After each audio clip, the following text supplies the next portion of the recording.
Good morning students.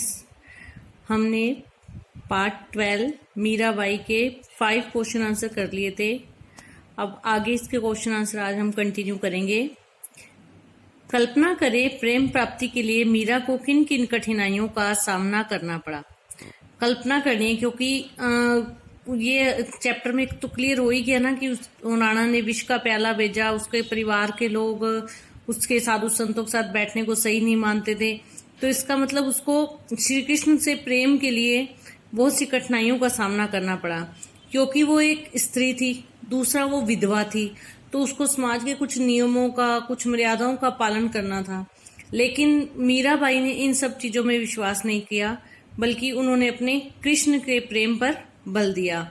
सबसे पहले तो उन्हें घर में विरोध का सामना करना पड़ा, उन पर पैरे बिठाए गए होंगे तथा घर से बाहर नहीं निकलने दिया होगा। दूसरा, परिवार वालों की उपेक्षा में ताने सहने पड़े होंगे।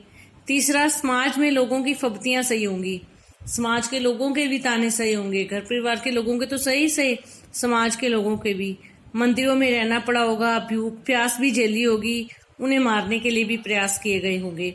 तो हमने अपनी कल्पना से लिखना है कि उनको घर के अंदर कैद करके रखा गया होगा, परिवार के लोगों ने ताने मारे होंगे, उनका जीना मुश्किल कर दिया होगा, उन पर बहुत सारे पाबंदियां लगाई गई होंगी, समाज के लोगों के कटाक्ष और ताने भी सुनने पड़े, साधु संतों के साथ उठने बैठने की वजह से घर के परिवार के लोगों ने उन्हें कई बार मंदिरों में भी रहना पड़ा, भूख प्यास भी झेलनी पड़ी। तो ये सारी कठिनाइयों का सामना करना पड़ा। नेक्स्ट क्वेश्चन, लोक लाज खोने का अभिप्राय क्या है। मीरा का विवाह राजपूत राज परिवार में हुआ था। वहां महिलाएं पर्दे में रहती थी, उन्हें मंदिरों में नाचने, संतों के संग बैठने, पर पुरुष के साथ संबंध बनाने का अधिकार नहीं था। ऐसे कार्य करने वाली महिलाओं को समाज में प्रताड़ना मिलती थी। प्रताड़ना मतलब सजा भी। ऐसे लोगों को समाज में सजा मिलती थी।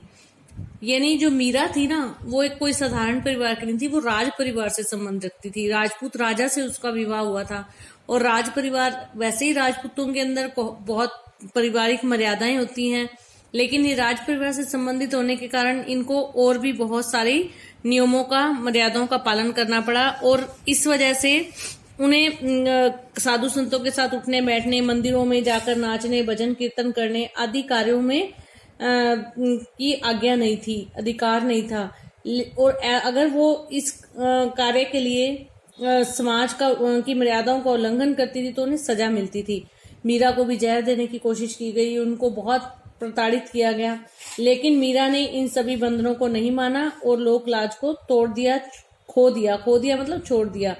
इसका अर्थ है समाज की मर्यादाओं को तोड़ना। उन्होंने समाज की मर्यादाओं को नहीं माना, वो कृष्ण से प्रेम करती थी और उन्होंने अपने कृष्ण प्रेम को ही ऊपर रखा, उन्होंने समाज की मर्यादाओं को तोड़ दिया। मीरा ने सहज मिले अविनाशी क्यों कहा है। सहज मतलब आसानी से, सहजता से। अविनाशी मतलब अविनाशी, जिसका विनाश नहीं होता, यानी ईश्वर। संसार की तो जितनी भी वस्तु है ना, वो सब विनाशी हैं, नश्वर हैं, उनका नाश हो जाता है, लेकिन एक ईश्वर है जो अविनाशी है। मीरा का कहना है कि कृष्ण अनश्वर हैं, अर्थात जो कभी नाश नहीं होते।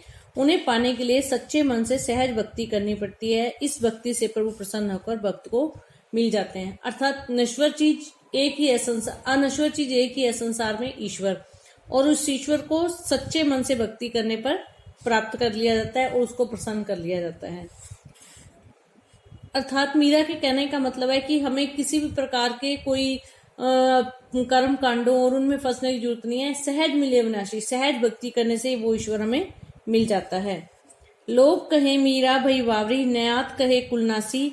मीरा के बारे में लोग, समाज और न्यात, कुटुंब के ऐसी धारणाएं क्यों हैं। परिवार के लोग, बिरादरी के लोग सब क्या कहते थे, मीरा को कुलनाशिनी मानते थे। क्यों? क्योंकि समाज के लोग धन दौलत सत्ता सब इन चीजों को ही सच मानते थे, जबकि मीरा इन सुख सुविधाओं के ऊपर क्या मानती थी, ईश्वर भक्ति। उनका कहना था कि संसार की चीजें तो नाशवान है, वो इन सब को छोड़कर वो ईश्वर की भक्ति में लगी रहती थी, इसलिए लोग उसे बावली समझते थे। उसकी भक्ति को वे समझ नहीं सके। और परिवार वालों का कहना था कि मीरा ने परिवार की मर्यादाओं का पालन नहीं किया है, परिवार की प्रथाओं का, परिवार की इज्जत का ध्यान नहीं रखा है, जो साधु संतों के साथ उठना बैठना, मंदिरों में नाचना, ये सब जो कार्य हैं वो सामाजिक मान मर्यादा को तोड़ने वाले हैं, परिवार और कुल की इज्जत का नाश करने वाले हैं। इसलिए वे मीरा को कुल नाशनी मानते थे, जिसने कुल की मर्यादाओं का नाश किया। इन दोनों की सोच में अंतर था। मीरा जो थी वो संसारिक सुख सुविधाओं को नश्वर मानकर केवल ईश्वर की भक्ति को सच मानती थी, और जो संसारिक लोग हैं वो पैसे, धन, दौलत, सुख सुविधाओं को सच मानते हैं। इसीलिए दोनों में टकराव रहा। तो मीरा उसके सुख के लिए मंदिरों में जाती थी, साधु संतों के साथ उठती बैठती थी। तो समाज के, परिवार के लोगों का कहना था कि मीरा ने सांसारिक धर्म और मर्यादाओं को तोड़ दिया है, इसलिए वे मीरा को कुल की नाश करने वाली, कुल की मर्यादाओं का नाश करने वाली मानते हैं। तो ये चैप्टर कंप्लीट हो गया। इसके क्वेश्चन आंसर आप लोग कंप्लीट करेंगे। धन्यवाद।